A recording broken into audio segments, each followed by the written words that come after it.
మామ రాబోయే pan India movies ఇంకా బడ్జెట్ రికార్డ్స్ ఏమున్నాయో చూద్దాం. ఇంకా హీరోకి ఫ్యాన్ బేస్ ఎక్కువ ఉందో కామెంట్ అయితే చేయండి మామ. ఫస్ట్ ప్లేస్ లో రణబీర్ కపూర్ ది రామాయణం ఇంకా 4000 కోట్ల బడ్జెట్ తోని ఈ సినిమాని అయితే తీస్తున్నారు. అయితే ఈ సినిమా 2 పార్ట్స్ గా ఉంటుందని డైరెక్టర్ నితీష్ గారు చెప్తున్నారు. ఇంకా ఈ సినిమాలో మెయిన్ క్యారెక్టర్స్ వచ్చేసి రణబీర్ కపూర్ రాముడిగా, సాయి పల్లవి సీతగా, యశ్ రావణ్ గా యాక్టింగ్ చేయబోతున్నారు. అయితే రామాయణం సినిమాతో రణబీర్ కపూర్ కి హాలీవుడ్ లో ఒక పెద్ద హైప్ ఉంటుందని తెలుస్తుంది మనకి. ఇంకా 2026 దీపావళికి పార్ట్ 1 అయితే రిలీజ్ అయిపోతున్నారు. సెకండ్ ప్లేస్ లో మన సూపర్ స్టార్ మహేష్ బాబుది వారణాసి. ఈ సినిమా 1300 కోట్లతోని తీస్తున్నారు. ఇంకా ఈ సినిమాతో బాక్స్ ఆఫీస్ మొత్తం దుమ్ము దులిపిస్తుందని తెలుస్తుంది మనకి. అయితే సినిమా ఆఫ్రికన్ జంగల్ అడ్వెంచర్ లో ఇండియన్ జోస్ టైప్ లో ఈ సినిమాని అయితే తీస్తున్నారు. ఇంకా మన మహేష్ బాబుకి ఒక డిఫరెంట్ క్యారెక్టర్ ఇంకా లాంగ్ హెయిర్ లో కనిపిస్తున్నారు. ఈ సినిమాలో మెయిన్ క్యారెక్టర్స్ వచ్చేసి మహేష్ బాబు, ప్రియాంక చోప్రా ఇంకా పృథ్వీరాజ్. ఇంకా భారీ విఎఫ్ఎక్స్ తో ఈ సినిమాని అయితే తీస్తున్నారు. అయితే ఈ సినిమా 2027 ఏప్రిల్ 7th కి రిలీజ్ చేస్తున్నామని అఫీషియల్ గా అనౌన్స్మెంట్ అయితే చేశారు.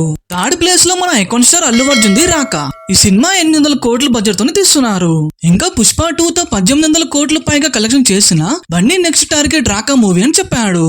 అయితే డైరెక్టర్ అట్లీ గారు పుష్ప 2 కంటే 10x better action emotion scenes ఉన్నాయని చెప్తున్నారు.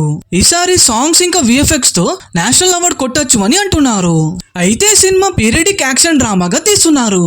ఇంకా ఈ సినిమా నుంచి ఇప్పటికే రిలీజ్ అయిన పోస్టర్స్ ఇంకా గ్లిమ్స్ అయితే సోషల్ మీడియాలో మస్తు వైరల్ అవుతున్నాయి. ఫోర్త్ ప్లేస్ లో రెబల్ స్టార్ ప్రభాస్ ది కల్కి పార్ట్ 2. ఈ సినిమా 700 కోట్ల బడ్జెట్ తోని తీస్తున్నారు. అయితే కర్ణ 3102 BC టైటిల్ పెడుతున్నారని బయటికి కొన్ని రూమర్స్ అయితే వస్తున్నాయి.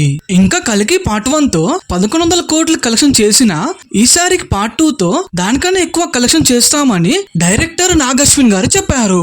ఈ సినిమాకి అడ్వాన్స్డ్ విఎఫ్ఎక్స్ ఇంకా AI ని యూజ్ చేసి వార్ సీన్స్ ని అయితే క్రియేట్ చేస్తున్నారంట. ఈసారి రెబల్ స్టార్ హిస్టరీని క్రియేట్ చేస్తారని ఫ్యాన్స్ అయితే అంటున్నారు. ఈ సినిమాలో మెయిన్ క్యారెక్టర్స్ వచ్చేసి ప్రభాస్, అమితాబ్ బచ్చన్ ఇంకా కమల్ హాసన్. ఫిఫ్త్ ప్లేస్ లో యశ్ ది టాక్సిక్. ఈ సినిమా 650 కోట్లతోనే తీస్తున్నారు. అయితే KGF పార్ట్ 2 తో 1200 కోట్ల కలెక్షన్ చేసిన 4 years గ్యాప్ ఇచ్చి యశ్ టాక్సిక్ మూవీతోనే వస్తున్నాడు. అయితే ఈ సినిమా యాక్షన్ ఇంకా చాలా బోల్డ్ సీన్స్ ఉన్నాయని గ్లిమ్స్ చూస్తే తెలిసిపోతుంది మనకి. గీతూ మోహన్ దాస్ డైరెక్షన్ లో గోవా డ్రగ్ మాఫియా బ్యాక్గ్రౌండ్ లో యశ్ ని గ్యాంగ్స్టర్ లుక్ లో చూపించబోతున్నారు. అయితే ఈసారి ప్రశాంత్ లేకుండా Yash pan India blockbuster hit కొడతాడా అని బయటికి ఒక టాక్ అయితే వస్తుంది.